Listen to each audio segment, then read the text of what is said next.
gains through equipment. And I feel that the shoes have perhaps sneaked us towards those sports which have a lot of equipment. But then on the other hand, you know, you can't stop the advancement of technology and innovation. That will happen. So the key really is how World Athletics regulates the sport to ensure its universality, fairness, integrity, and so on. Well said by Mari Yamauchi there. 6th in the Olympic marathon in Beijing and a Commonwealth medalist over 10,000 metres way back in 2006. What a great edition of the Com Games we had in Melbourne. Right, that debate will continue to rage. Let's focus on what we can see in front of us, which is a trio of fantastic pacemakers with a world-class field of athletes right behind them, spearheaded by Elliot Kipchoge.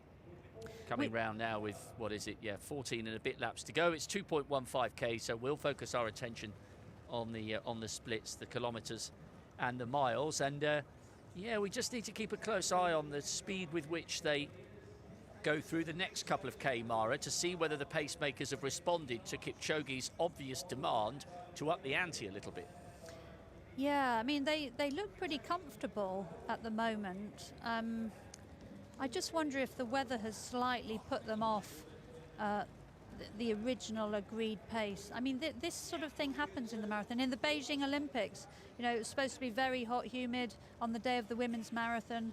A couple of days earlier, we had heavy rain and it wasn't as hot. So on the day, the woman who eventually won, Constantina Tomescu, she got rid of her hot and humid plan and ran more ambitiously. So I just wonder if these athletes have adjusted their ambitions slightly in the opposite direction and thought, right, given the weather conditions, we need to, and what we saw with the women, that we have to just be a little less ambitious.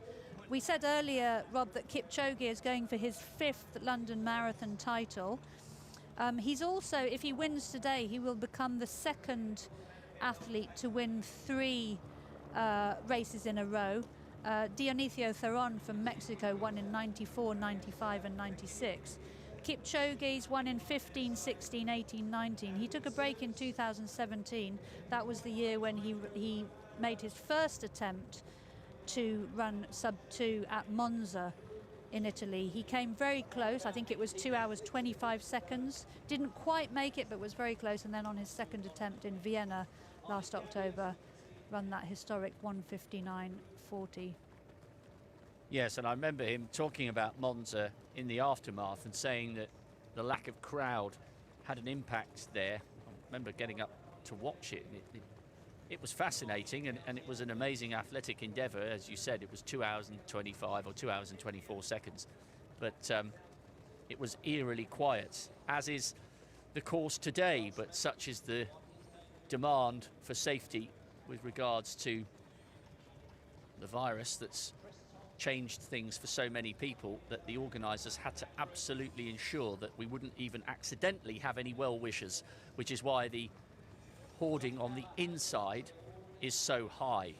They had to be seen to be making sure that no spectators tried to come along. And just to kind of rubber stamp how careful and how responsible the London Marathon organisers have been, everybody that we've seen and everybody that we will see competing here today, they were tested at home 4 days before getting on a plane. They were then tested again at the arrival at the hotel with accompanying grounds of 45 acres or so that athletes could train in safety. I believe they were tested again, or at least had their temperatures taken, on Saturday. They have done absolutely everything they can to ensure that this is a safe, responsible and respectful way for the race to take place. I think it's testament, Mara, to Hugh Brasher's determination. Yes, of course, it was changing throughout the summer and there was a level of uncertainty. He said time and time again, we will do absolutely everything we can to ensure that there is a 40th edition of the Virgin Money London Marathon at some point in 2020. And yes, we haven't got 45,000 people. Yes, okay, we haven't got hundreds of thousands pouring through the streets. But this, at the moment, is as good as it gets. And it's an opportunity for men, women, boys and girls around the world to watch one of sport's most iconic figures in one of the world's most iconic cities. So fair play to Hugh Brayshaw and everybody else involved that we're even sitting here watching these images, enjoying this great race unfolding. Absolutely, I couldn't agree more, Rob. I mean, we've all had to change our lives completely because of the pandemic, you know, working from home, not being able to see friends and family like we would normally do, you know, very, very limited travel opportunities. And how you put on a marathon in the middle of a pandemic is you know, seemingly unanswerable question, but hats off to the London Marathon for doing it. I mean, it's very different, you know, the course is different, the time in the year is different. We're used to seeing this in April, but here we are in October. The format is different. The recreational runners are all running virtually, not here in central London. So they have had to change an awful lot, but hats off to them. And I hope this can be a model to other races, you know, for the rest of this year and next year. This and Tokyo have been the only World Marathon Majors races to take place this year. Tokyo took place back in early March, but that was an elite-only race. That decision came right at the last minute. Of course, that was the beginning of the pandemic, and they cancelled the mass race. Yes, I believe Bahanu Legesse won Tokyo, just inside 2:05. Gatane Molla won Dubai, in 2:03.5. I wonder whether we'll see a time that's quicker than that here today. Do you know, I'm just going back over the times that Kipchoge has run in recent years, and the last race that he won outside 2:03 was, I believe, he ran 2:04.17 when he won London 2 years ago. Last year was 2:02.37. Absolutely incredible race and a wonderful performance from Mosinet Geremu, who stayed with him until so close to the end. 2:02.55 for the fourth fastest time in history. So he's made a habit. If you go through his Berlin wins, 2:04 on the nose, 2:03.32, 2:01.39 obviously for the world record.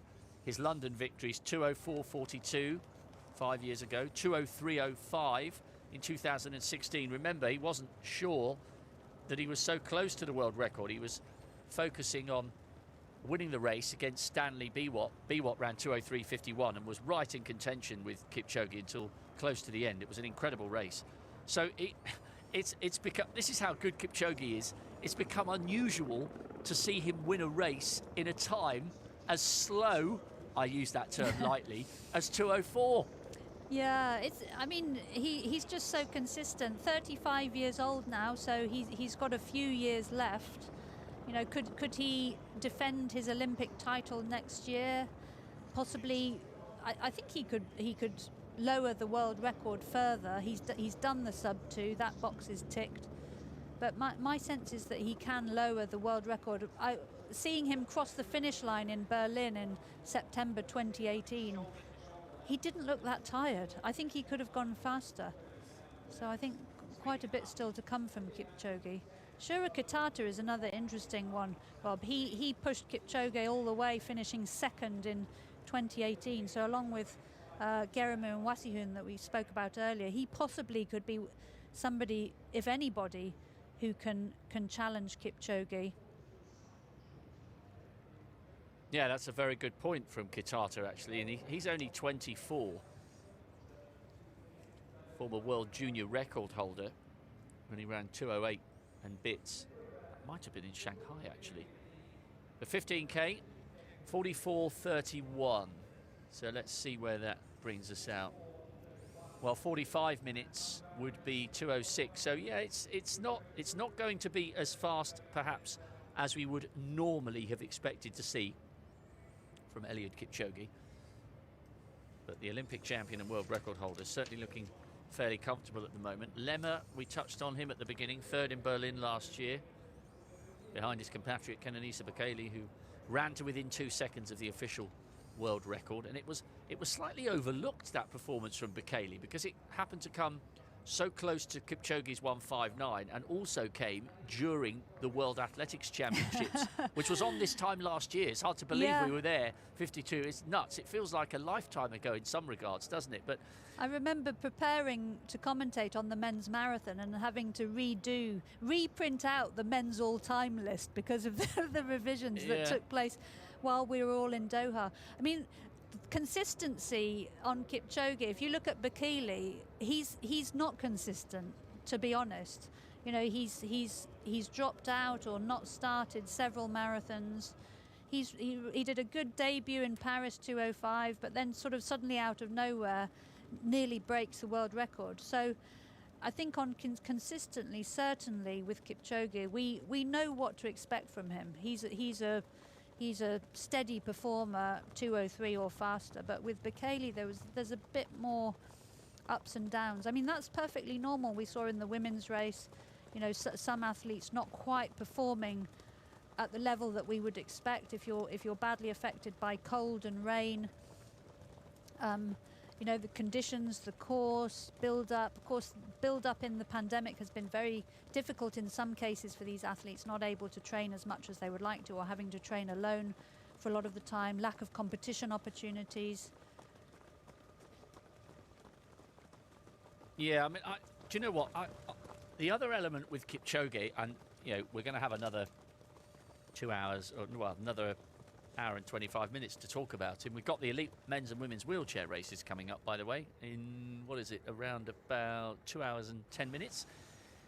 Really is an absolute festival of distance running and distance pushing today. The other factor with Kipchoge, Mara, that we haven't talked about, and you're absolutely right with the inconsistency with Kenenisa. He's been beset by injuries since those glorious days where he won so many editions of the World Cross, short course and long course, 6 long course titles. No one's ever done that before, not even Turgat with his 5. But one of the huge advantages, I believe, that Kipchoge's got, as we watch Moeen and Levine's tail the pacemaker, that's Ruben Kipyego, Patrick Sang, Kipchoge's coach, that is a relationship that has thrived. That they've got a family history.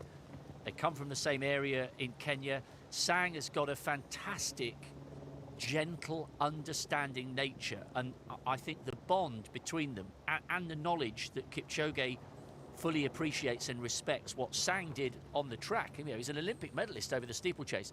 I think that's a huge cog in the Kipchoge wheel, that he's got someone of the caliber of Sang in his corner, and that they respect each other and like each other so much. Kipchoge is a very measured character. He's always very calm, always appears to be in control, never does anything flashy or rash, and possibly Sang's influence on him has helped him. You know, it's a brilliant demeanor to have for the marathon. You don't want to waste energy early on in the race doing anything silly. You know, you just want to focus on yourself, get the absolute best out of yourself, and not waste energy on anything else. And it's clearly a combination that works very well for him.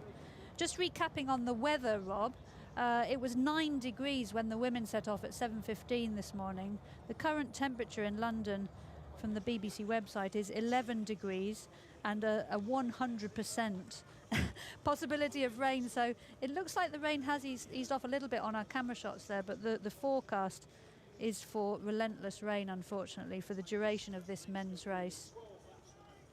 But at least it is a tiny bit warmer. And I could be reading too much into this, but I thought I just detected another tiny little motion from Kipchoge's right arm, as if to say to the pacemakers, come on guys, we do need to pick this up just a fraction. On a lighter note, it would be amazing if we could get a camera on this. We can't, but we should give them a mention. I touched earlier the fact that we've all been starved of world-class distance running, and we knew that there were a lot of broadcasters around the world taking the coverage. Apparently, in Eldoret, our coverage is going out on a big screen. I don't know whether you've ever travelled to Eldoret, Mara. I have on numerous occasions. It's a fantastic gateway to so many different distance running camps. You've got the Kipchoge Keino school and orphanage just on the outside of the town. I can picture it now with the school on the left and the orphanage on the right. So Jambo, if you are watching on the big screen in Eldoret, Kipchoge Keino, the founder of so many, well, generations of athletic superstars. So you can almost picture the scene of all those faces crowding round a big screen, watching the man who has set pulses alight with so many great performances over nearly 2 decades. So thanks to former world cross-country silver medalist Tim Hutchings for that update that somebody from Eldoret has sent him a text message and he has sent me one. So we're delighted that this coverage is going out live in Kenya. And what an incredible ambassador Kipchoge is, not only for himself and his family, but for his country and his continent.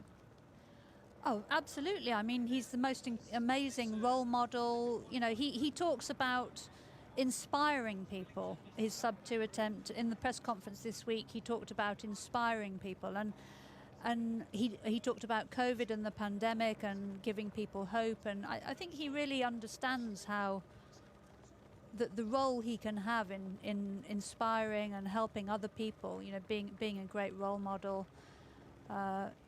Yeah, I've never been to Eldoret as an athlete, but I grew up in Kenya in Nairobi till I was 8 years old and did visit as a small child. But of course Eldoret and Iten and other areas of Kenya, formidable meccas, if you like, of distance running. A lot of these athletes running today are based there. Of course, the plus side of the mass race not being able to take place today is that it's gone global. You know, 45,000 virtual mass runners running all over the world. Just checking my list of numbers from each country. We spoke earlier that during the women's race that Hong Kong, Taiwan, the USA and the UK have the biggest numbers. In Kenya, it's 11. I wonder where they are. We should get cameras on them. The maybe Kenyan media should get out and cover them. Yeah, of course, the virtual mass race runners are running in London Marathon bibs front and back, making sure they do the distance and timing themselves on the London Marathon app. So while you're out and about today, if you see any London Marathon runners, do give them a cheer. So this is the group aiming for Olympic qualification. We spoke earlier during the women's race that the qualification suspension due to COVID was lifted by World Athletics. It was due to finish on the 30th of November, but it has been lifted for the road events to reflect the fact that the marathon runners only get a couple of 2 or 3 attempts a year really at racing, the lack of competition opportunities, and also the fact that in Doha the conditions were really unconducive to running qualification times. So brilliant that these athletes have this opportunity. Ben Connor there, the tall athlete in the New Balance kit. Connor ran a PB over the half marathon at the Antrim half on the 12th of September, 60:55, so he's in good form, 27 years old. Johnny Mellor, we mentioned earlier, he's the only Brit in this race who has a marathon qualifier already. Mo has, but he's aiming for the track. And the third Brit is Callum Hawkins, who is pre-selected. So several other Brits in this British National Marathon Championship going for the qualification time for Tokyo, 2:11:30. Amara, you also alluded to the fact that from a British point of view, and I wonder whether other federations may follow this example, there is the outside possibility of a selection race, because we know London is going to be on this corresponding weekend next year, October the 3rd. The ballot is open now, by the way. You've got until about 5 o'clock this forthcoming Friday. So no excuses. Come on, sign up and get out there and breathe in some fresh air. But I really like the concept of a straight race. I might like the fact that you go first too, and you've got an option with the third. From a British point of view, they've already pre-selected Callum Hawkins. But again, we mentioned getting a text from Tim Hutchings, a well-known commentator, and we mentioned this during the elite women's race. He says that straight-out selection race in the USA, which happened on the leap year day, I think, this year, February the 29th, is absolutely incredible drama. And I wonder if we are still experiencing some restrictions, how many more national governing bodies might say, okay, do you know what? We haven't got a London in the spring. We're not going to send you, to Boston. We're not going to do it in Dubai. It's too early. Let's go for it. Let's go for a straight head-to-head. Let's get athletics front and centre domestically as well as internationally. There could be something in that. Yeah, I mean, World Athletics set the standards for the Olympic qualification, and then each country can set tougher standards, and they decide how they are going to pick their team. So in the USA, you have a straight trial, first three past the post.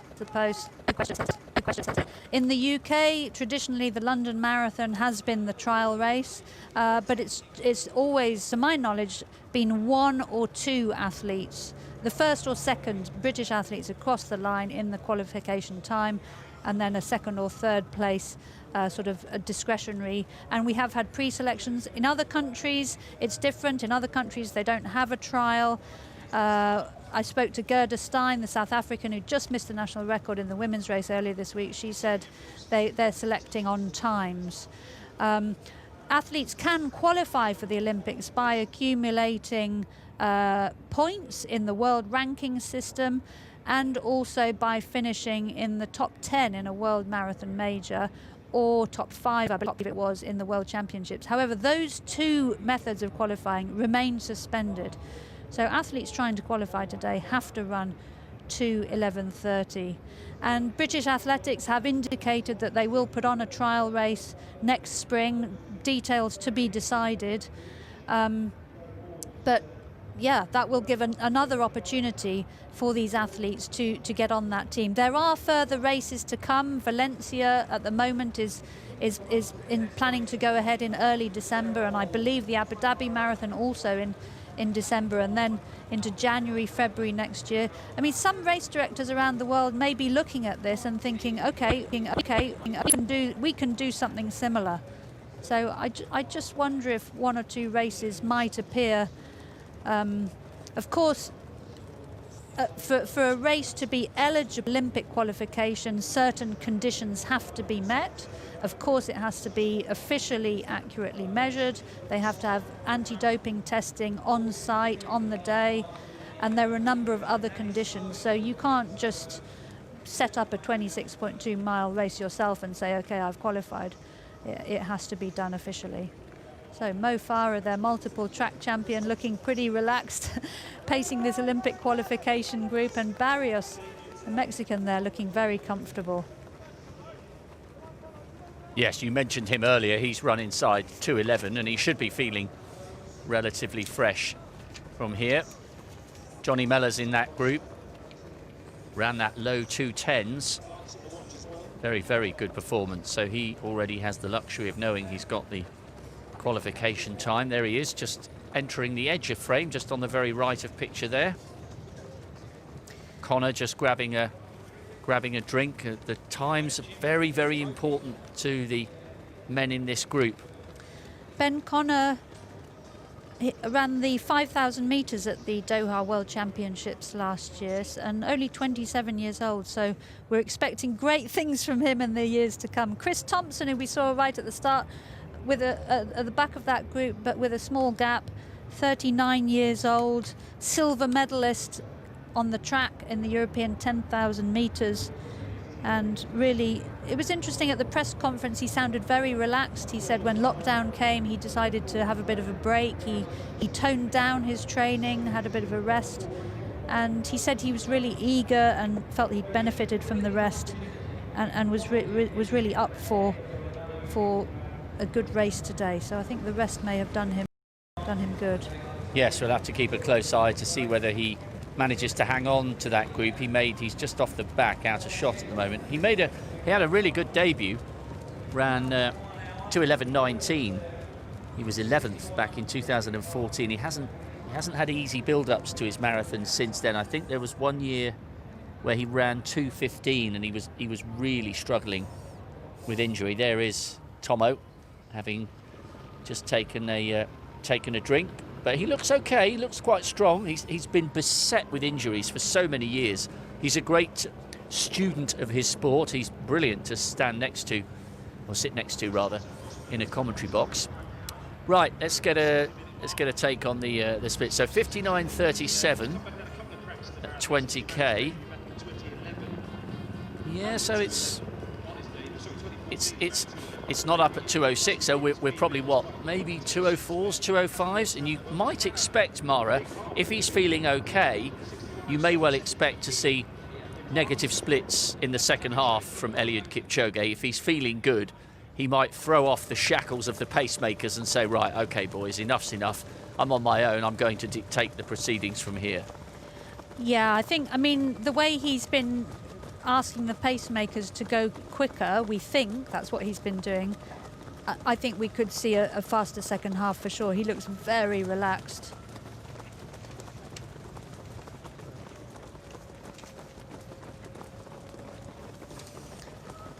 We were talking earlier about Kipchoge inspiring the next generation and people around the world, and the London Marathon every year holds a mini marathon for children that we mentioned during the women's race, traditionally on the last 3 miles of the course, but this year it's had to be done virtually.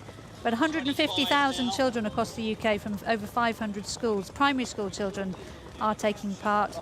They're asked to run or walk or push or be pushed, somehow cover 2.6 miles between the 28th of September and the 9th of October. So that virtual mini marathon underway.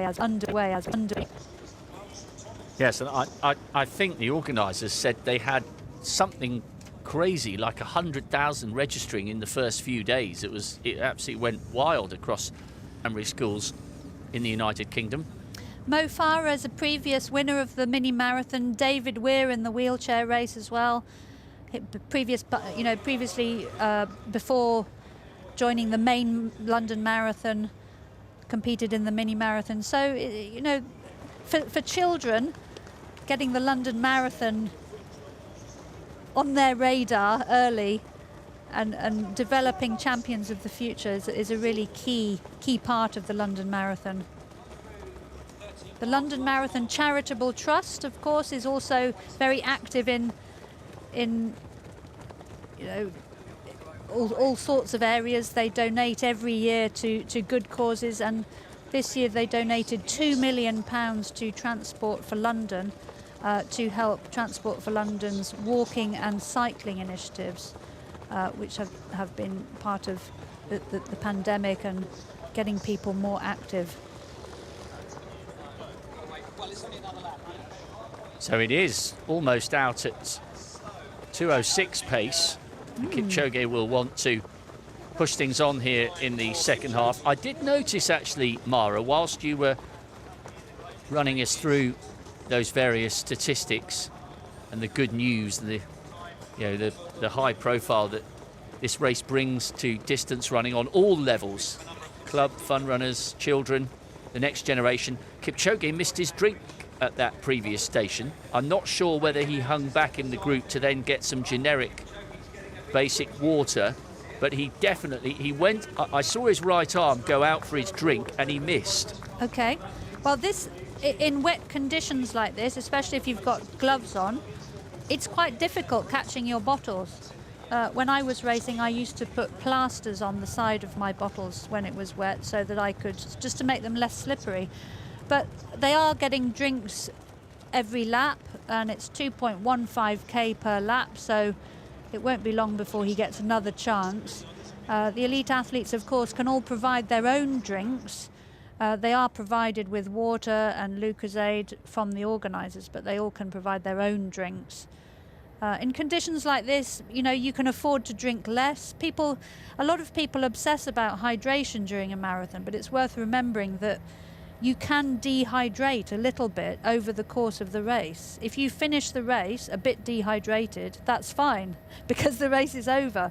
You want to be fully hydrated on the start line, but over the course of the race, a small amount of dehydration is okay. And of course, the less weight you're carrying, the faster you can go for the same effort. So in conditions like this, 10 degrees, it's wet, they compared to something like Doha, where it was exceptionally hot, the athletes can get away with drinking less. We just caught a glimpse of Herzog there, the Austrian athlete, Peter Herzog, improving a lot in recent years. His current PB 2:10.57. So we've talked a lot about the Brits aiming for the qualifying time, but other athletes as well will be aiming for that qualifying time as well. Amongst them, Stephen Scullion from Ireland, PB of 2:11:52. In July this year, he said he was retiring, but then he said, no, I'm not, I'm still going. I think he's had he found lockdown very difficult, training in isolation and so on. Brett Robinson of Australia, who we saw right at the beginning, he broke the Australian national record for the half marathon in February this year in Marugame in Japan, 59:57. So good recent form for him. He ran 2:10:55 in April last year in London. Yes, and he also had a good run at the World Cross in Aarhus, which had an absolutely brutal hill in it. So that was a course to separate the men from the boys, as they say. It was a brilliant edition of the World Cross. They did a fantastic job.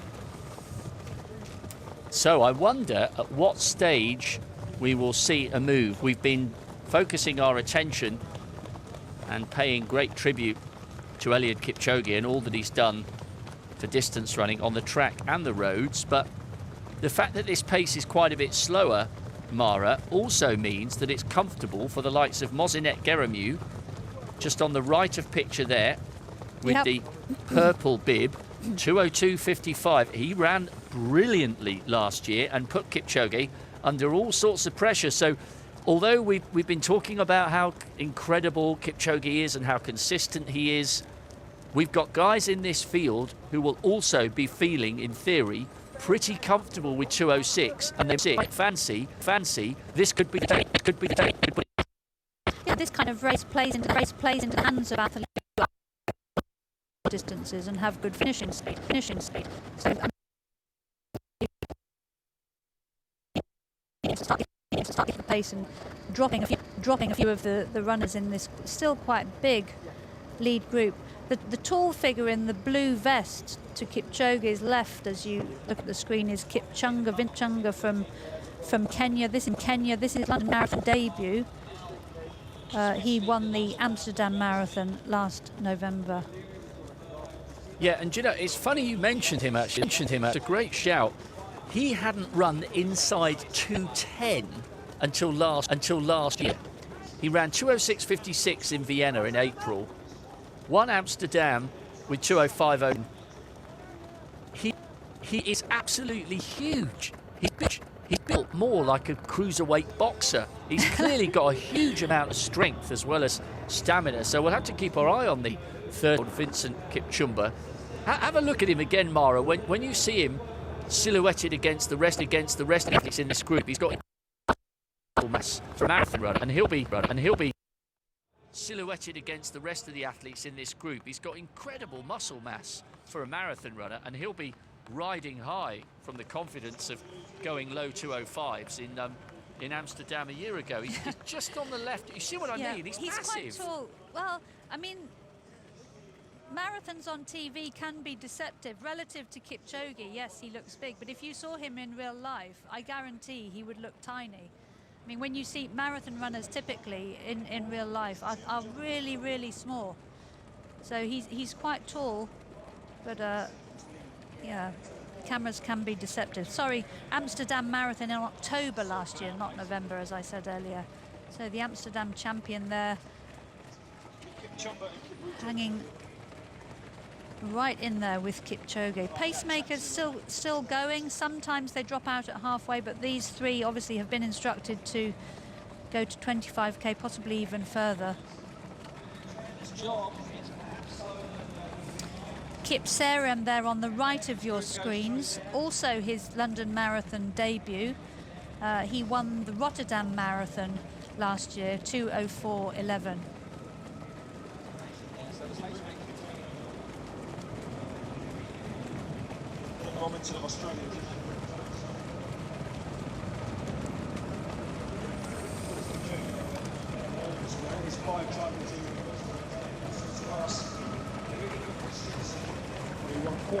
So the Olympic qualification group going strong, looking looking pretty good. Still quite a big group there.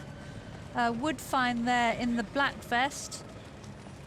He is from Canada, PB 2:13.16, so not far off the Olympic qualification time. Number 9 pace there with Mo Farah is Shadrach Kimining, who we spoke about earlier, 59.27 in the Houston half marathon in January this year. Ben Connor looking pretty comfortable at the moment. Gabius there in the Nike outfit. He's from Germany.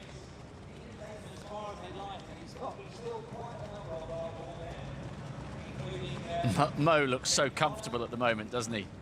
Having a look over his shoulder. Side-on tracking angle there. Looking at Barrios and Connor, as you mentioned, making his debut. Mellor still in that group with that really excellent low 2:10s. Arne Gabius, I mentioned a moment ago, from Germany. PB last autumn, Gabius, 2:12, which is not a bad time. It's funny, isn't it? When you look at people's times, it can be a little bit misleading with New York, because you do have to add on a couple of minutes to reflect the fact that it's an iconic city and a great course, but it's a tough one as well. So 2:12 from Gabius in New York was not too shabby at all last year. I ran New York once, and I found it tough, I have to say. Quite a lot of undulation. You start on a bridge, so you go, uphill for a lot of the first mile, then a lot of undulations over the remaining bridges. Central Park itself quite hilly, but a brilliant race. And they haven't used pacemakers as far back as I'm aware, and so you get really terrific racing in New York and brilliant atmosphere. But sadly, one of the several World Marathon Majors races which is not going ahead this year due to the COVID pandemic. Yes, we all hope that these iconic races get back in 2021. Fingers, toes, and all the rest crossed. Now, it was 62.55 at halfway. I wonder, Mara, if Kipchoge's feeling good, what sort of pace we'll see for the second half. Negative splits, surely, you would think. Yes, I mean 2:06 is slow by his standards, and I'm not sure that the weather is sufficient to really slow them down that much. Just checking on the Olympic qualification group, the halfway split. Looks like they went through halfway in 65.80. So about a minute inside Olympic qualification standard at the moment. Several athletes going a bit quicker than that. Stephen Scully and Daniel Mute halfway in 1:04.24. Yeah, some good runs going on at the moment, and maybe, Mara, it'll help the fact that the pace has been steady rather than spectacular at this point. Tristan Woodfine is moving through the field a little bit. He also went through in low 65s. Moeen is just a bit off this pace. The Moeen is just about a minute off this pace. He's on course for about 2:08 at the moment. The Norwegian, who's fourth on the European all-time list, but led for so long with that 2:05.48 from Fukuoka back in 17. But I think we're seeing an injection of pace here, Rob. That group just getting strung out. Looked like it was Tola at the back just trying to hang on. So I just wonder if we'll look out for the next mile split and bring you it as soon as we can. Wasihun in there, one of the younger Ethiopians who we thought might possibly be one of the runners who could challenge Kipchoge. Yeah, and he's got a good story, Wasihun, because he grew up on a farm, similar to Elliot Kipchoge, and he was an 8 and 1500 metre runner. And I believe, an element of this is a touch hypocritical, I think, but I believe some intervention from Kenenisa Bekele led to Wasihun deciding that actually he might be better off as a marathon runner rather than a middle distance runner. And certainly the manner of his 2:03.16 last year finishing third would indicate that was a very, very good decision. He's run 8 marathons, Wasihun. He's in that little group. 4 occasions he's run inside 2:06. He's had a 2:04.37 in Amsterdam 2 years ago, as well as the 2:03.16. And you know, another athlete in that group, Mara, that we haven't spoken about at all is Marius Serum, the 32-year-old. A couple of podiums, you know, nothing spectacular, Eindhoven and Milan, but he won Rotterdam last year. There he is, just on the right of picture with the purple bib. Yeah. He won Rotterdam last year in 2:04.11. He's 21st on the all-time list, and he looks okay at the moment, rubbing shoulders with Geremu and Kipchoge. Yep. Distance running royalty. So we need to keep a little bit of an eye on Serum. Yeah, he took 2 minutes off his best when he won Rotterdam in April last year.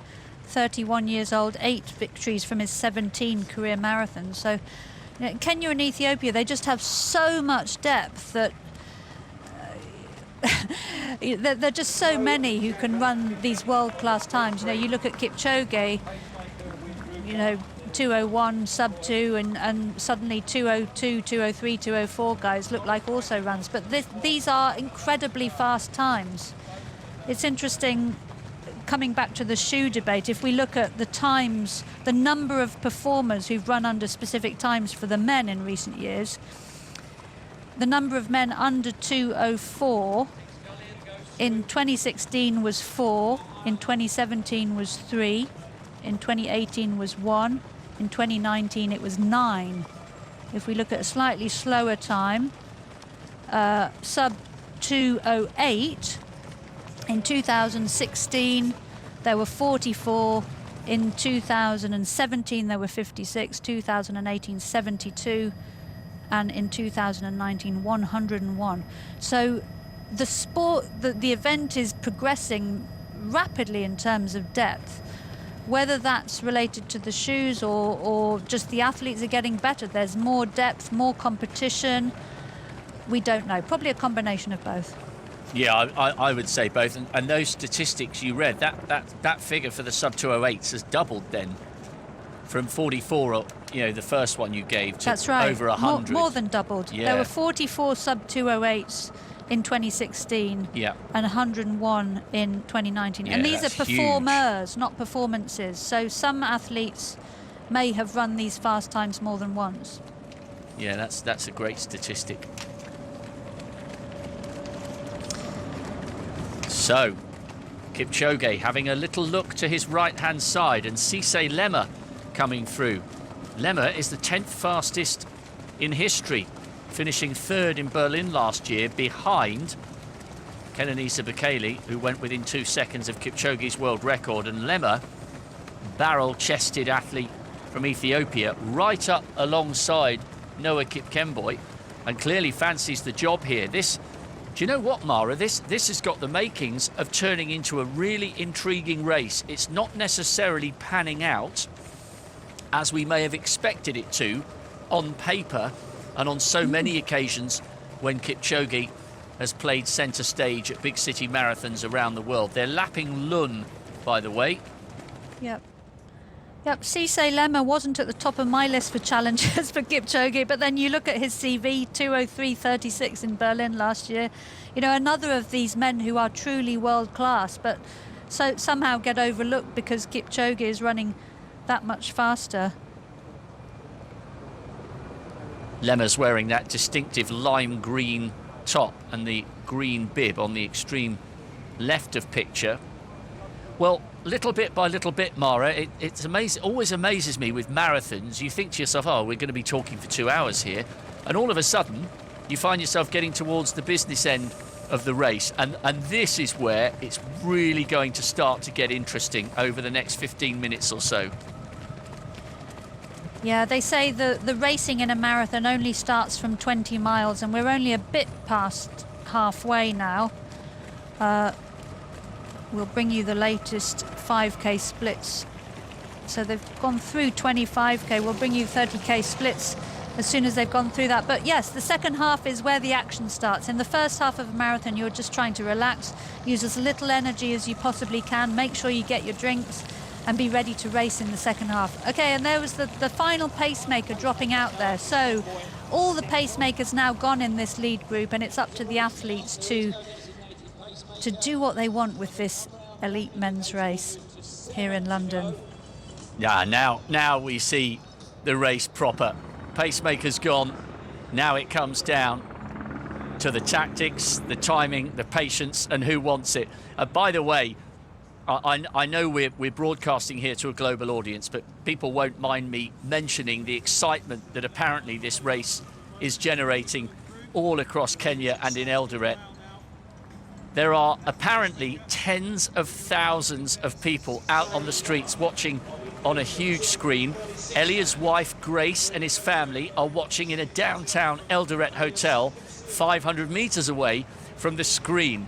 I'm reliably informed here, it says, our TV station has free-to-air broadcast rights, which means Kenyans without access to satellite television are able to watch and enjoy the coverage, which is brilliant to hear. So if you are somewhere in Kenya, we're really glad you're enjoying this, because so are we. Mari Yamauchi, 6th in the Olympic Marathon in Beijing in 2008, and myself, Rob Walker. It's always one of our favourite days of the year, and now we really have got an intriguing situation here. The Amsterdam Marathon winner, he just looks absolutely massive to me in contrast to the rest of the athletes. Vincent Kipchumber alongside Cisse Lemmer. Kipchoge looking okay alongside Mosinet Geremu, and Geremu, the World Championship silver medalist, after finishing second to Elliot last April. That is a fantastic quartet of athletes, with Wasihun just behind Kipchoge. So all the main characters you would expect to feature are right here. And yes, people were disappointed when we lost Kenenisa Bekele to the calf injury, but this is now a really genuinely intriguing race. We've missed distance running, but today we are back, and in a big way. Mara, are we potentially seeing the king coming under a little bit of pressure here in the last 45 minutes or so? He's certainly coming under a little bit of pressure. I mean, it's a bit unusual to see an elite men's race without Kipchoge at the front, but you know, this is normal for this stage of a marathon. Somebody puts their foot down, throws in surges, others have to respond, then they might slow up a little bit, then there'll be further surges. And it's Lemmer and Kipchumber who've thrown down the gauntlet for Kipchoge. I mean, I must say Kipchumber looks really easy. So whether, you know, how long can they keep this going? Are they going to pay for it later? Well, we'll have to keep a close eye on these splits, Mara, to see how far ahead of 2:06 they begin to move. What are we there? So just trying to get those last official splits. We just saw this lead group lapping one of the British athletes, Jack Gray, that was, Cambridge and Coleridge AC athlete. This is his debut. He's got a personal best of 63:39 for the half marathon from Valencia last year. Yeah, the pace has increased a little, but it's still not as fast as you would normally expect to see from Elliot Kipchoge. I'd reckon it's what, low 05s maybe? Maybe high 04s, but yeah, we were expecting to see negative splits, bearing in mind the modest nature of the pace at halfway. Yeah, just inside 2:06 pace at halfway, and if they run a negative split, yeah, 2:04, 2:05, that sort of territory. And let's remember, this is 5 minutes slower than Kipchoge has run before.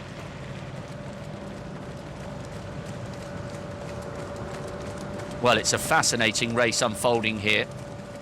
Lemmer looks composed at the front. Kipchumber with that beautiful, long, economic stride in second place. Kipchoge in the group there won't be panicking, but as you said, Mara, it's a very different scenario to the one that we're normally used to seeing unfold, with him dominating these races from start to finish. This will test him tactically, and we'll find out. He should be up to the task, and we'll find that out over the next 35, 40 minutes or so. There is a moderate wind today. The forecast says 15 miles an hour. And I'm just wondering if Kipchoge is happy to let others do the hard work at the front and just stay in that group and just preserve his energy a little bit longer. It doesn't look from the trees too windy, but that is the forecast. I know, it's funny, you know, we're understandably showing respect to the other athletes here, and we're saying maybe we've got a great race on our hands. And, you know, such is his brilliance, he, by his own high standards, he might just break out into a sprint and suddenly create a 100-metre lead on the rest of the field. But he's paying close attention to Cisse Lemma there. Lemma, remember, who's been on the podium in Berlin.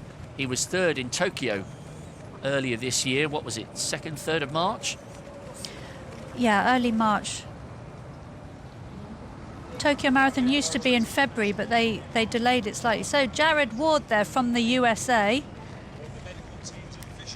He's in the, I believe that's the second, no, that's the Olympic qualifying group. PB of 2:09.25 for Jared Ward. And he ran 2:10.45 in New York last year. He finished 6th in the 2016 Olympics. Best place to finish in the Olympics. Huh.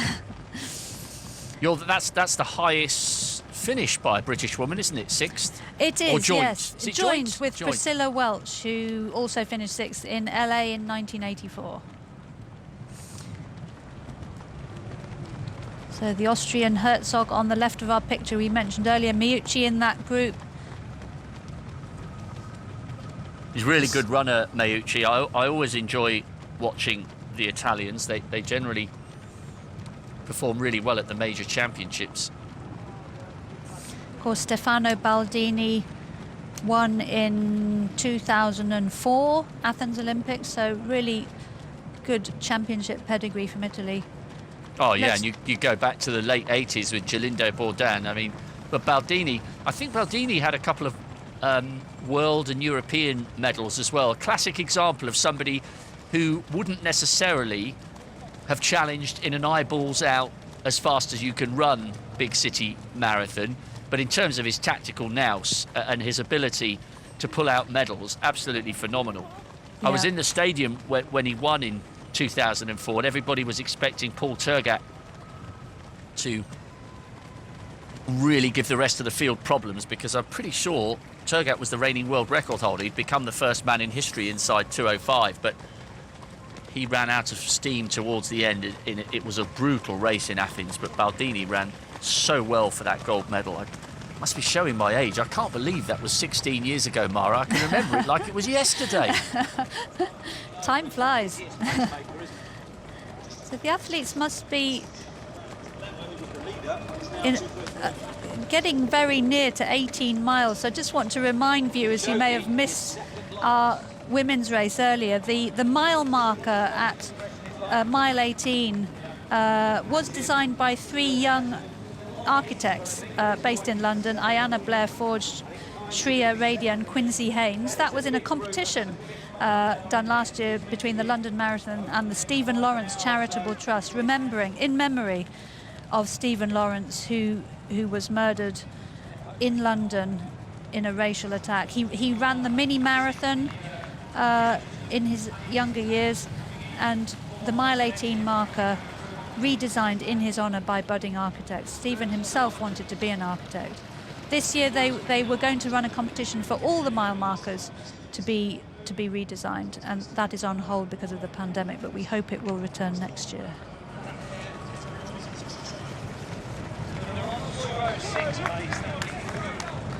Now I think they've moved ahead of 2:06 pace there. 1:29 at 30k, so it's still yet to really explode in terms of the pace we might have predicted from Elliot Kipchoge, but we've got a great race on our hands. It's a different type of day here in London.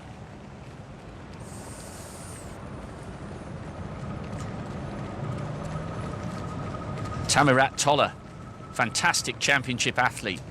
He's won the Dubai Marathon, but before that, World Championship silver 2 years ago in London, and got a 10,000 metre bronze behind that man Mo Farah in 2016. Mo just sharing a word or two there with Connor. As Mara said, he's making a highly anticipated debut. And that's Jeff Whiteman on the PA system. I think he was asking Mo what he's doing via the tannoy. I think he says he's going to do one more. I think Mo was looking for instructions from the group there about the pace.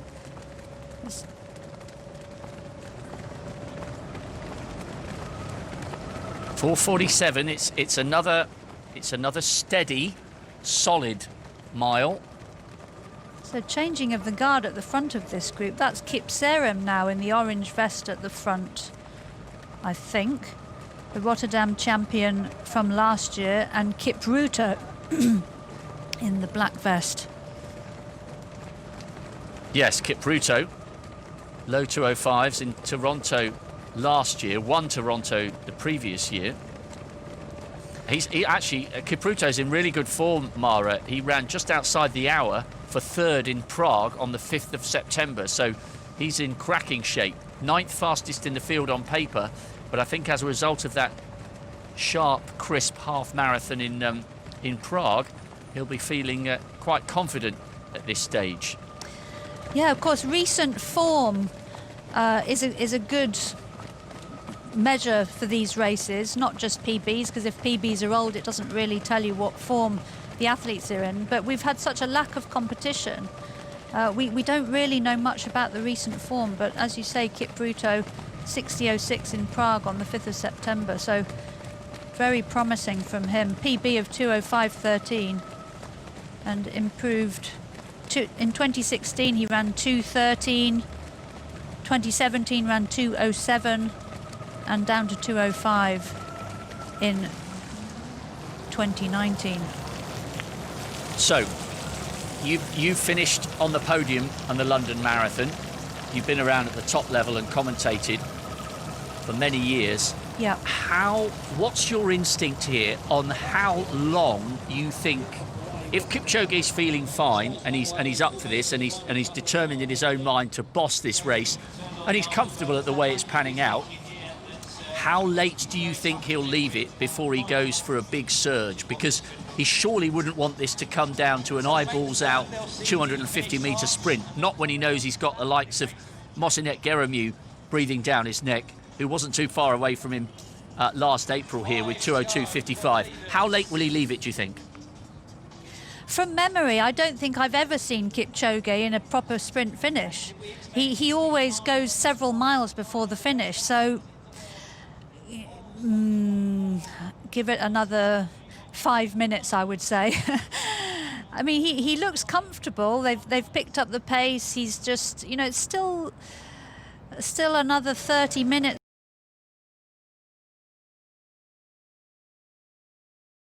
or so of running. The danger, I've been here myself, the danger if you go too soon, and there we get the laps to go counter firing up, so 5 laps to go. If you go too soon, you put in a surge too soon, and then you have to keep that effort going for too long, then you pay for it. So let's not forget, this is comfortable in Kipchoge terms, 2:06, 2:05. I think he's just biding his time a little longer, but Kipchumber next to him is looking very comfortable.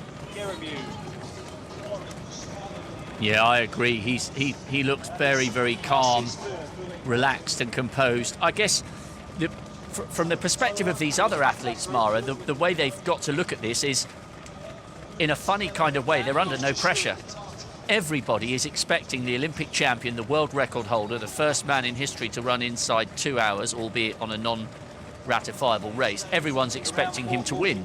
So the pressure here and the expectation is all with the Olympic champion.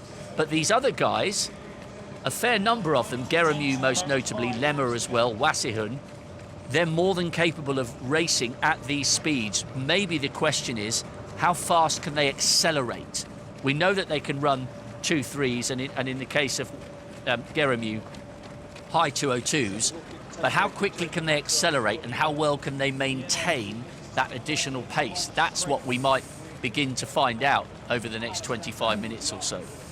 Yeah, I mean, this is slightly dangerous territory for Kipchoge, having this many people for company at this stage in a race. You know, if he's running 2:02, 2:03, he would have far fewer rivals around him. I mean, Geremu, 2:02.55 in London last year, stayed with Kipchoge almost to the end. If anyone can do it, I think he can. I'm just keeping my eye on Kipchumber. I think he looks very relaxed.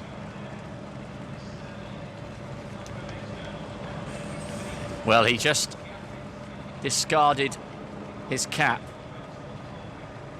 Is that a sign that he's about to go for a major injection of pace? I'm reliably informed when Kipp turned pro on the US track circuit, the cap was tossed aside when he was ready to go for it.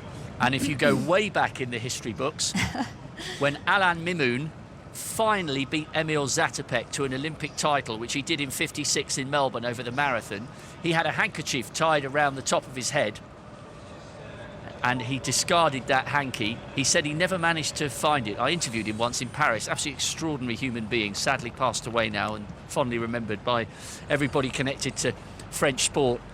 Mimoun discarded his hanky and then ended up making history. Anyway, so I've heard the same story from Veronique Marot, Rob, who back in about 2006, I think it was, pushed her down the UK all-time list by one place. And she said, I remember talking with her and saying, when you take your gloves off or your hat off or whatever it is, that's when the race begins. Well, it's game on at some stage, isn't it? Because you quite rightly said, if it's 02 or 03, 3/4 of these men are not in this group. But when it's mid 205s, suddenly that's a conversation they're more than capable of having. And at some stage, somebody is going to have to inject some pace to begin whittling this group down. There's Connor leading Herzog, the Austrian, who's run inside 2:11. Mellor looking good there in third place in that group.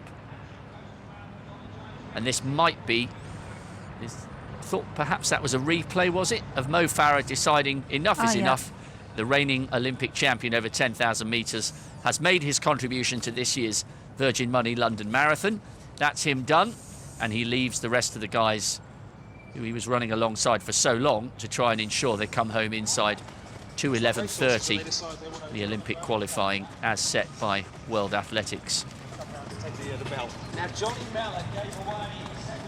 In the black, third in that group is Melekaya France of South Africa, 2:14.57 PB. So he's having a cracking race so far, and Woodfine from Australia at the back of that group.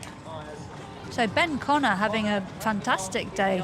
He ran a PB 60.55 at the Antrim half on the 12th of September, so good recent form. It's his debut marathon, so I think he may well get under that magic 2:11.30.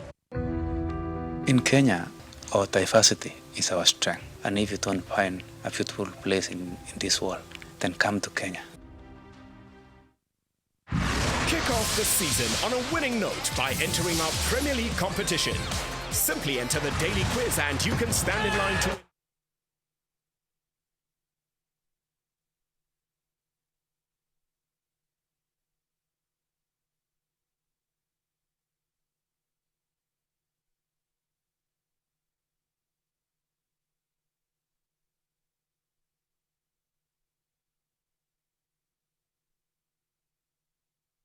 Two joint winners of the very first 1981 London Marathon we saw there on the cutouts.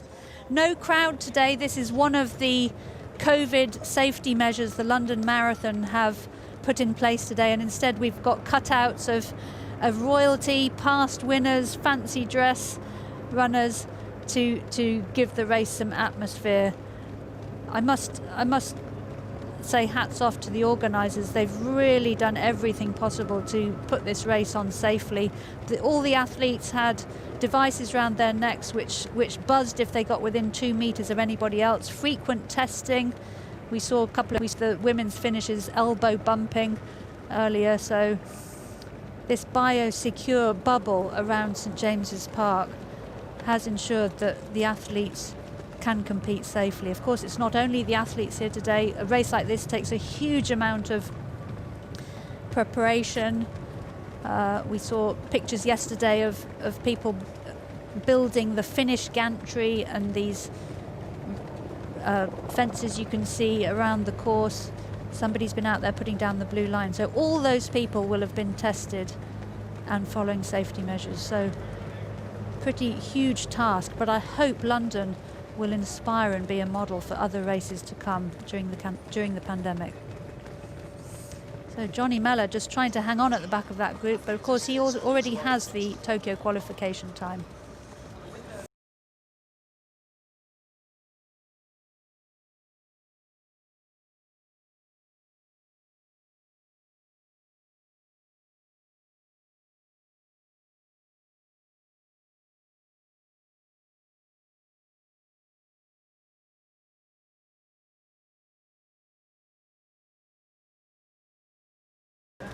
Set in Dubai in 2018, and he came second in the London World Championships Marathon in 2017 with a time of 2:09:49.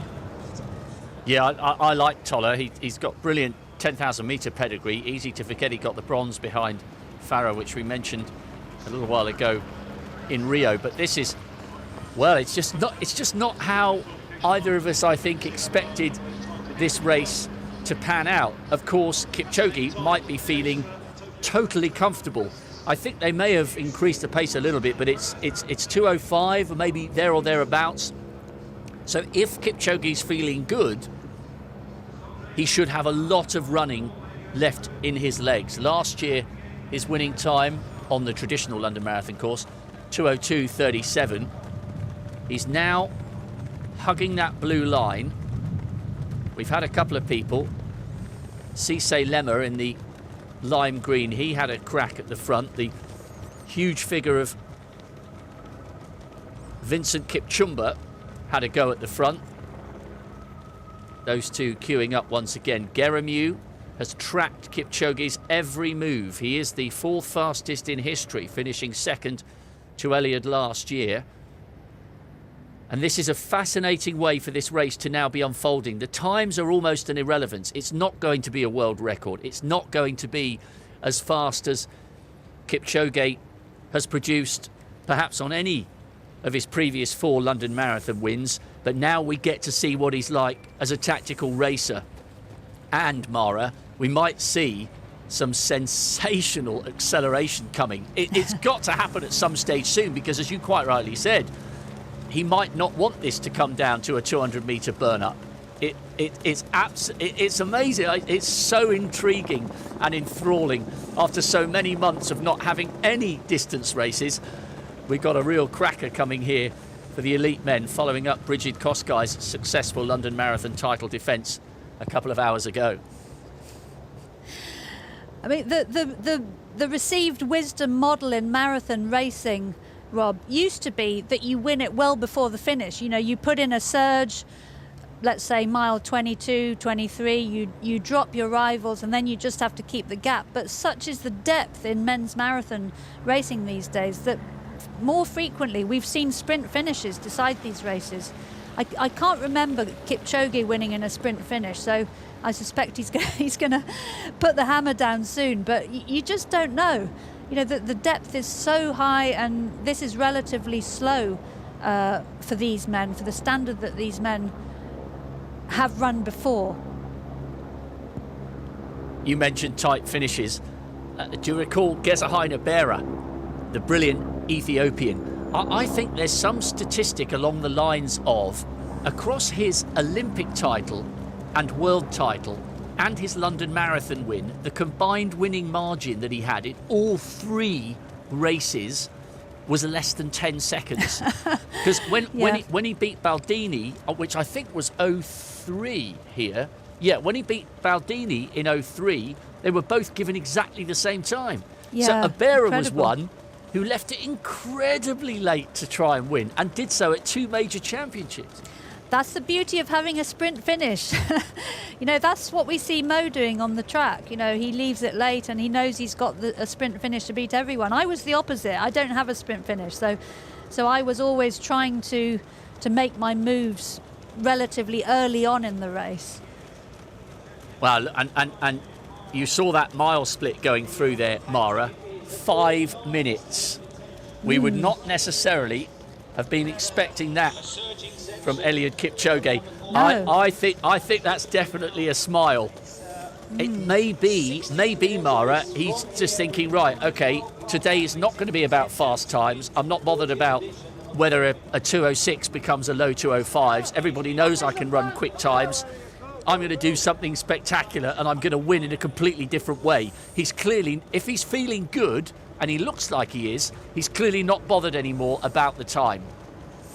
Yeah, I mean, this time is relatively pedestrian for him. It's not going to be a record of any kind. But I'm getting a bit surprised he's leaving it this late. You know, normally at this stage of the race, we've got, less than 20 minutes to go. We would normally see Kipchoge out at the front with certainly fewer than, how many have we got here? 8 in this group? He might have 1 or 2 for company, but that's it. So this is a bit dangerous for Kipchoge, to my mind. Well, it's giving us a different race to enjoy and talk about, because this isn't, as you mentioned, this is certainly not what we would have been expecting. A couple of cheers there. Everybody, by the way, who's inside the cordon has passed a test. A couple of physios and agents, but not many. But every single person we can see along the side of the course, there aren't many of them, they have all passed tests. Yeah, we know this course is fast. David Weir, who'll be competing in the wheelchair race this afternoon, broke the 3-minute barrier on this course. We know it was considered as a venue for Kipchoge's sub-2 attempt, so it's very fast, but we haven't seen the times that we were expecting, and I think the weather possibly has put them off. A lot of new things this year, you know, difficulty training during a pandemic, different course, lack of competition. So it's possible some of these athletes aren't quite as sharp as they normally would be had they been racing in the months leading up. Well, we've lost a couple, but not many. There's still a huge array of talent in this group. You mentioned Shura Kitata, tiny figure that you can't really see in that pack. Second behind Elliot Kipchoge 2 years ago. Geremu right on Elliot Kipchoge's shoulder. Toller's at the back of that group, along with Cisse Lemma. Lemma, the athlete in lime green, who definitely had a turn at the front. And Kitata has decided to take it on. He's run inside the hour this year for the half marathon, but that was a long time ago, 8th in Houston, so relatively close to his PB. 9 podiums from 12 marathons, Kitata. And he's decided around St James's Park that it's time to put a little bit of an injection of pace in after a 5-minute mile. So Kitata leads. Kipchoge, the world record holder, the Olympic champion, in second. The defending London Marathon champion, bidding for an unprecedented 5 able-bodied titles. That would be an outright record. Geremu he couldn't be running any closer to Elliot Kipchoge if he tried. Yeah, just tucking in there behind. I mean, Geremu's run a great race. I don't think he's been at the front. He's just tucked in there, ticked off the miles, tracking Kipchoge very closely. If anyone can get close to him, it's him. So, but honestly, all of these men look comfortable. Tola looks a bit in danger of being dropped off the back of that group. When they were strung out a moment ago, I thought he was going to lose contact. But, you know, all these men are world-class athletes and could challenge Kipchoge.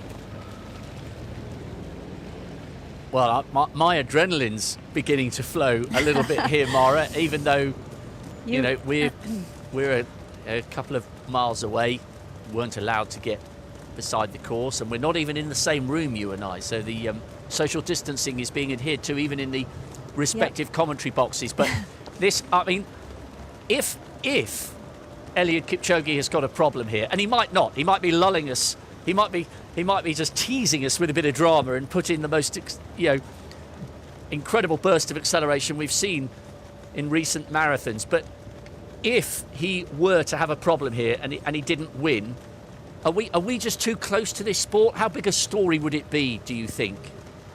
Well, every great champion's career has to taper off and end somewhere. You know, he's been so dominant in the sport until now. He can't go on winning and producing incredible times forever. I'm not saying if he gets beaten today that will be it for him, far from it. But, you know, eventually, and there's just so much depth in the men's marathon, youngsters like Geremu coming through, and even relatively unknown athletes. You know, we've got a handful here, but there are hundreds, thousands of East African athletes who are world class. Only a handful can ever race in these big races, but as soon as a newcomer comes through, you know, they put pressure on the big guys. I thought I just detected a slight grimace there, Mara, whilst you were talking.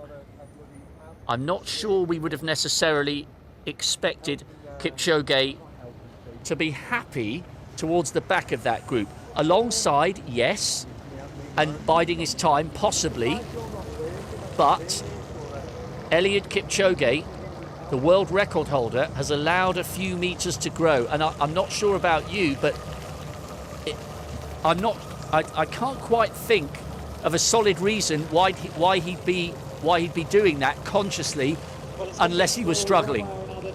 Yeah, I agree. Surprising that. There's a definite gap. It's small, but there's a definite gap. If he were intending to win this race, he would certainly not be doing this. So Kipchoge looks like he could possibly be in trouble. He hasn't lost a race since he finished second to Wilson Kipsang when he broke the world record back in Berlin in 2013. He has been the model of consistency. He is arguably the greatest marathon runner in history. Yes, okay, he is yet to successfully defend his Olympic title, but he looked comfortable. It looked like he was waiting, poised to strike. But Elliot Kipchoge, for the first time in his marathon career, is running into problems. It is the only reason he would be allowing a gap like this to grow. It is probably the only reason you would think why he would be running 3 to 4 minutes or 2 to 3 minutes slower than we've seen from him in any race other than the Olympic marathon, which was a totally different scenario. Kipchoge has got to find something here.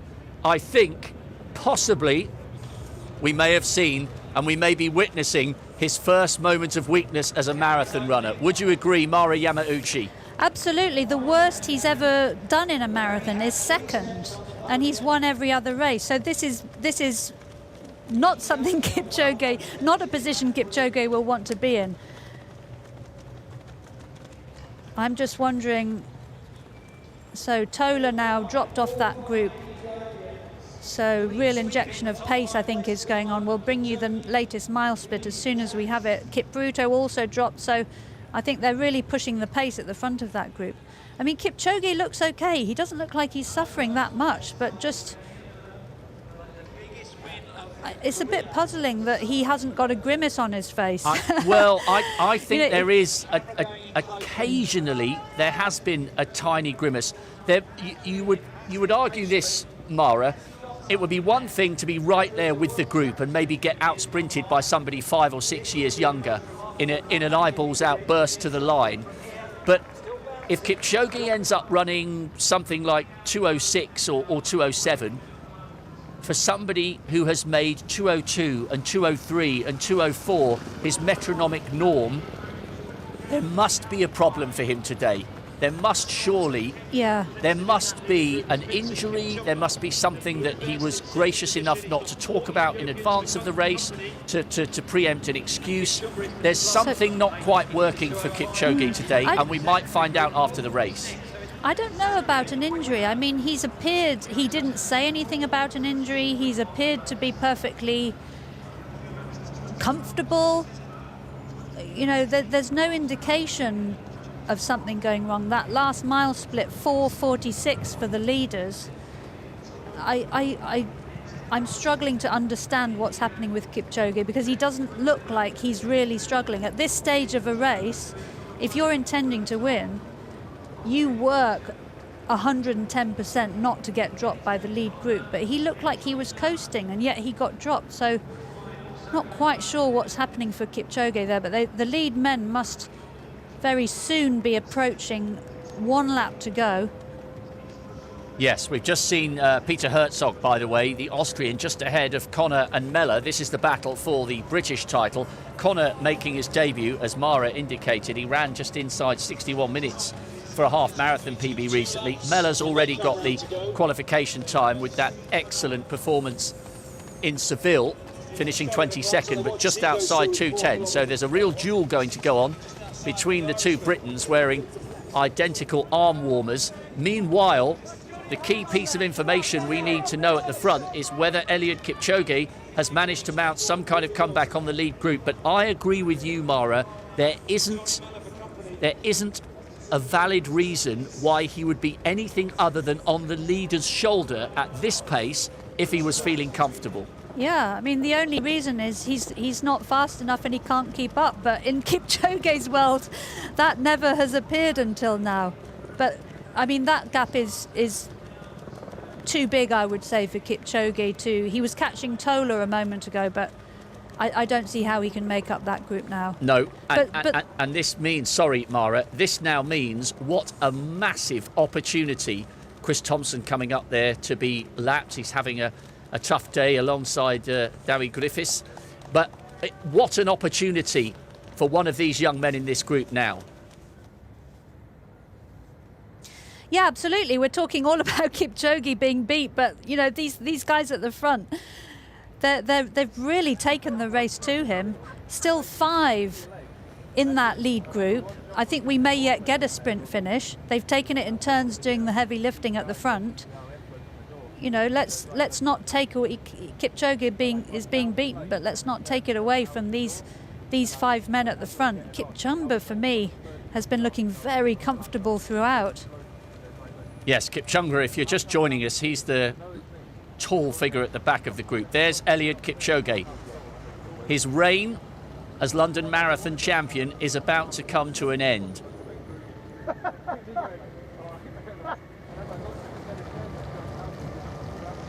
So Elliot Kipchoge is not going to become a 5-time London Marathon champion this year. What a race we've got now. Shura Katata with the lime headband. He was second behind Kipchoge 2 years ago. Cisse Lemmer, there's the battle for the British title. Johnny Mellor now coming past Connor. So these two having an absolute blinder. Johnny Mellor, coached by Steve Vernon, lives up in the Peak District, so plenty of hills, but both these athletes, Connor doing his debut today, Johnny Mellor already with the qualification time, but both of them looking very strong in these final stages.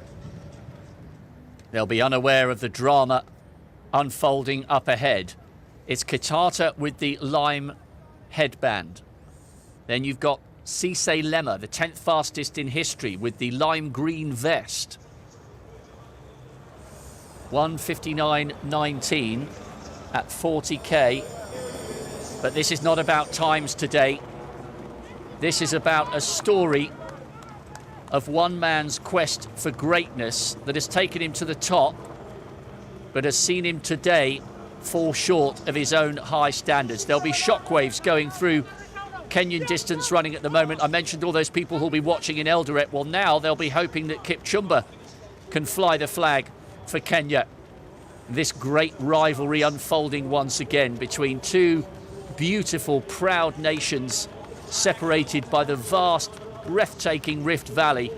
Lema and Geremu and Kitata for Ethiopia, with Kipchumber, the biggest of them all, from Kenya, who has got the sprint finish and who has got the belief. Maybe, Mara, if you had to pick a favourite at the moment, Geremu has got a fantastic turn of speed. We see some fantastic distance races in India every year, and Geremu ran 59.11 in the brilliant Delhi half marathon way back in 2014. It's an indication that he's got good speed in his legs. He was just outside the top 10 in the 10,000 metres 5 years ago in Beijing, and he's been right on the leader's shoulders all the way through. He would love to upgrade his second place finish from last year to glory and #1 this year. Maybe this is destined to be Geremu's day. If it is, he's putting himself in exactly the right position to strike. Absolutely. He's run a really smart race, you know, letting others do the hard work at the front, just tucking in there. You know, second here last year, second in Doha. Would be great to see him on top of the podium, but I think of these four, I think he and Kipchumber look the most comfortable to me. I think Wasihun is the figure we just saw, having just got dropped from that group. Yeah, I think that is Wasihun just gone through the camera there. Sorry, Mara. This reminds me of Daniel Wanjiru winning back in 2016, I think it was. Relative unknown, came from behind and won, and we it was a bit of a surprise. Well, we have had shock results and great drama and upsets, and this is in the process of becoming one of them as we watch this battle between Connor and Mella for the British national title. Fantastic debut from Connor, who ran a very good half marathon as part of his preparation, and Mella is backing up the excellent run he produced in Seville here, with another one in rather different conditions here in London, and he's maybe just beginning to show all that class against Connor. We'll keep a close eye on that one, and we'll keep an even closer eye on this four-way battle for glory between three Ethiopians and a Kenyan. A couple of lapped athletes not part of that group. Kitata, it's been interesting from Kitata, Mara, because it hasn't been a sudden burst of energy from him. It's been a gradual winding up, and they're all now perhaps beginning to really work, with maybe a question mark emerging for Lema, who allowed a metre or two to grow but is now closed up on Geremu just in front of him and is continually checking his watch. Maybe just an indication that he's feeling tired as he glances up towards Kipchumber. Yeah, Kitata's done the work at the front of this group for the last few miles. He looks slightly like he's labouring there. I mean, in these kind of circumstances, you know, if the pace is dawdling a bit and nobody wants to take it on, it's down to you to do it, and good on Kitata for doing it, but this is very hard to call. They all look comfortable. It looked like he was in danger of being dropped, and now he comes surging through. I think we're going to have a sprint finish. And look, that perhaps I maybe thought that Geremu might be able to draw on the fast finish he produced in Delhi a few years ago, but Geremu's suddenly the man who struggled. So he who would be king hasn't taken advantage of Elliot Kipchoge's sudden inexplicable loss of form. Geremu, the man looking over his shoulder. So it was three Ethiopians against a Kenyan. Now it's two. Kipkita, a very, very tired figure up ahead. There are casualties all around this 2.25 kilometre course. Lema, Kitata, Kipchumber. Kipchumber is the slowest on paper of the three, but he looks up for the fight here, and he's got a huge size advantage. And maybe Lema, that's the second time in these little groups that Lema has allowed a little gap to form. 2:03.36, finishing third in Berlin last year. Kitata might fancy the job here. He's been the one to inject the pace. Geremu's definitely gone. He's going to have to work hard to hang on for fourth place. So who is going to have the sprint finish here? It's Kitata, it's Lema, it's Kipchumber. Will it be an Ethiopian or a Kenyan on top of the podium? If it's a Kenyan, it's not the one we were expecting. It's not going to be Elliot Kipchoge's day. It's a three-way battle for the line. Kipchumber's trying to pull away from Kitata, using those long legs, but Kitata's not finished. What a race, what a finish. It's Kenya against Ethiopia. The scalp of Elliot Kipchoge lies in wait for one of these men. And it's Shura Kitata. The time is an irrelevance, but what a win and what a way to do it. Kipchumber second, Cisse Lema third. What a race. Real heart there from Kitata. When the taller figure from Kenya went past him, you thought it was a definitive strike, but the tiny Ethiopian was not to be beaten. Second 2 years ago, it's all gold today for Kitata. On an afternoon where we've seen Elliot Kipchoge dethroned in the most spectacular fashion. We're still waiting for the Olympic champion and the world record holder to cross the line. Good run from Kipchumber, it really was, for second place, building on that momentum he displayed in Amsterdam last year. Here comes the man who has so often dominated all before him.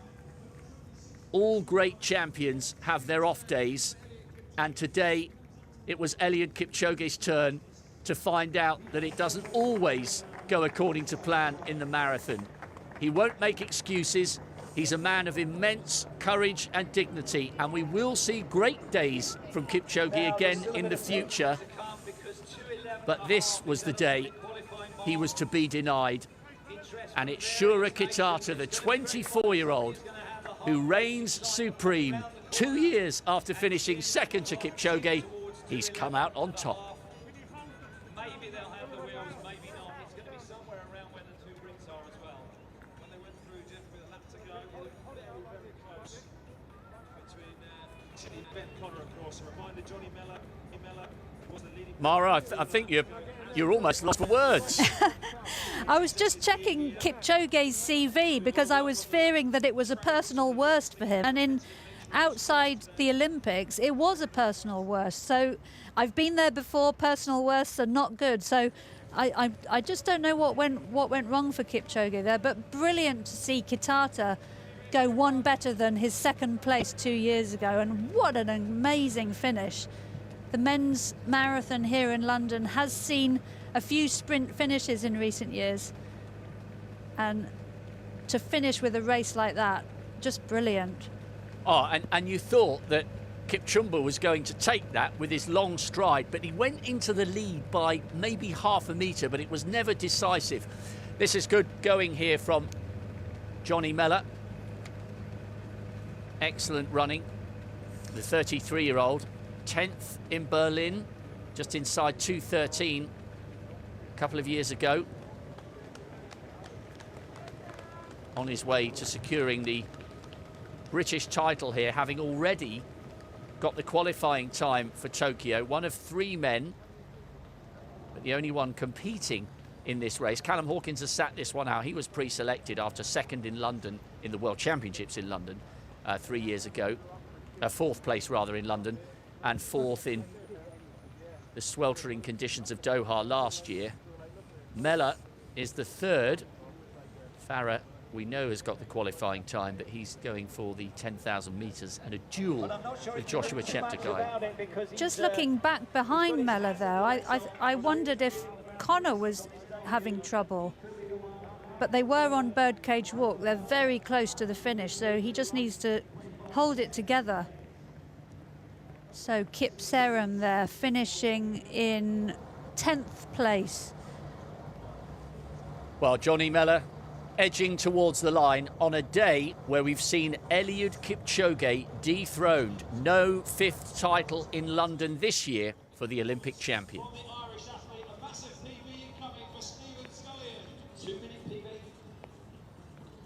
This is good work from Mella. Very consistent. It's not going to be a personal best, but it's a good run. 14th 2 years ago, just inside 2:18. He was 18th last year with 2:13.5, and it looks like he's able to pull out a little bit of a sprint here. He's got some energy left after overcoming Ben Connor in that battle for the British title. Excellent run this, Mara. What is it?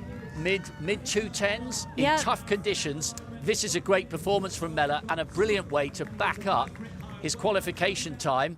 He's done it again. Yeah, 2 qualifications now from Johnny Mella. I think we'll definitely see him on the start line at Tokyo next year. Just outside his PB 2:10.05, so within a minute of his PB. Great run from him. His previous best was 2 hours 13. Well, we're keeping a close eye on the clock here because it's 2:11.30 for the official qualification. Now, Woodfine. Yeah, that is brilliant for Tristan Woodfine. PB 2:13.16, and he's just produced the qualification time, and that may well secure him a place on the Canadian team for Tokyo. That's of massive significance for Woodfine. It really is. Yeah, big PB for him. I'm just concerned to Connor because it was, here he comes, just inside. Well done. That is he's hung on brilliantly there because look how much it took out of him. He must have known, okay, the British title is gone, but he's done it. He's put himself in the conversation, Mara, for a place on the plane to Tokyo next year with his debut. That was excellent. That was brilliant. 2:11.18 or so. We'll bring you the official times when we have them, but he was looking fantastic with Mella 5 minutes ago, and then suddenly something went wrong. Those dreaded jelly legs on the finish line, I think things can turn, if you hit the wall in the marathon, you can be going really well 1 minute and things can turn horribly bad very quickly, but Connor just managed to hang on and get that Olympic qualifying time. And by the way, we didn't see him crossing the line, but it would be remiss of us not to mention what a fantastic run for the Irishman, Stephen Scullion, breaking 2:10 for the first time, 2:09.49, Olympic qualification guaranteed, massive PB, well done to Stephen. Coming out of retirement has been well worth it. 2:11.52 becomes 2:09.49, and I'm pretty sure that the Irish selectors will be putting him on the plane to Tokyo. John Tracy will be over the moon wherever he is in Ireland watching this.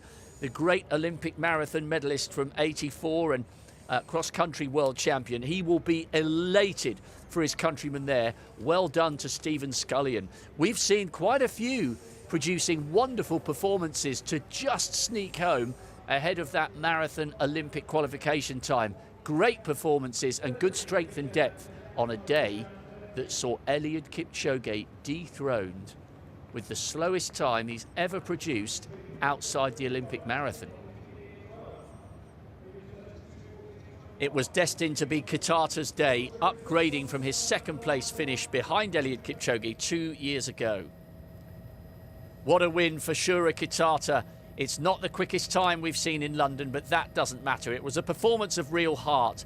Vincent Kipchumber follows up a wonderful win in Amsterdam last year with a great second place this time. Cisse Lemmer third, Geremu down in fourth after finishing second last year.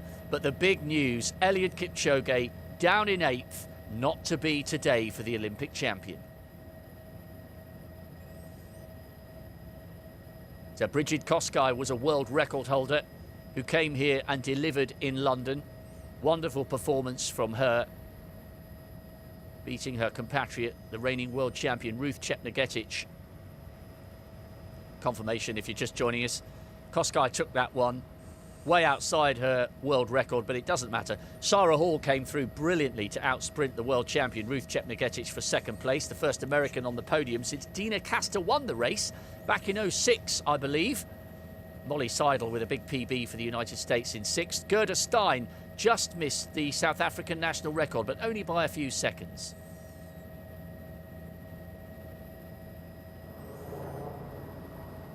So a couple of minutes ago, we had the official presentation.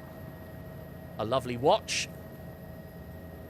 The silver dish And a not too shabby payday either.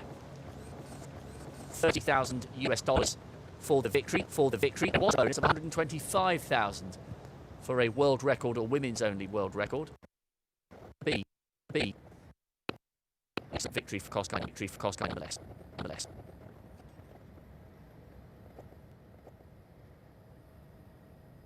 Well, there was a almost a silence in the stadium when Usain Bolt finally relinquished his 100-meter title. When he got the bronze, people could hardly believe it. And although there was nobody there, had we had a crowd here with the backdrop of Buckingham Palace, I think there would also have been a stunned silence watching Elliot Kipchoge, graciously, it has to be said, coming across the line in 8th place. Every great champion has an off day. Today was Elliot Kipchoge's. Mari Yamauchi and I will be taking a short break now, but join us to complete a hat-trick of elite races. We've got the men's and women's elite. That's right. Even the king has some bad days, and that's how it ends at the 40th edition of the London Marathon, the greatest of all time. Arguably, that is Elliot Kipchoge has finished in a distant 8th, but he's still the world record holder. And as our commentators there said, that time is one of the slowest outside the Olympic times, but the title goes to Shura Kitata of Ethiopia. Vincent Kipchumber almost going to that finish line, but Kitata's kick beat him to second place. And I don't know. I told you to be cautious as we started this production. The Ethiopians were always going to be a challenge, even in the absence of Bekele. Hata nafasi ya tatu, Sisei Lema ni Mwethiopia, Shura ni Mwethiopia, bado chini yake wa Ethiopia kabla Eliud kuja nafasi ya 8. Lakini kiukweli nimekuja kuamini ule msemo unaosema udhaniavu ndivyo kumbe sivyo. Na unayemdhania kwamba ni yeye, sio yeye.